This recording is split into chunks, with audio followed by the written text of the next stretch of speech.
Hello everyone and welcome to this video. Today I will show you how to transfer your cryptocurrency from Coinbase, as you can see here, to your wallet on Ellipal. So guys, what you have to do, just follow me in this video and I will make this video helpful for you. So guys, let's get started. First guys, open your Ellipal wallet guys and select your currency from here. After that, choose this option receive, and after that go to Coinbase guys, click this option send and click this copy your address.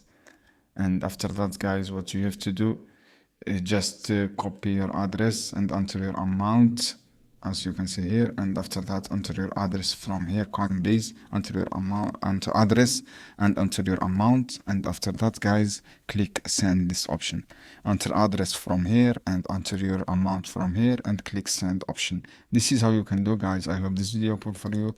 Then don't forget subscribe and like and share this video for more content, and see you on another video soon.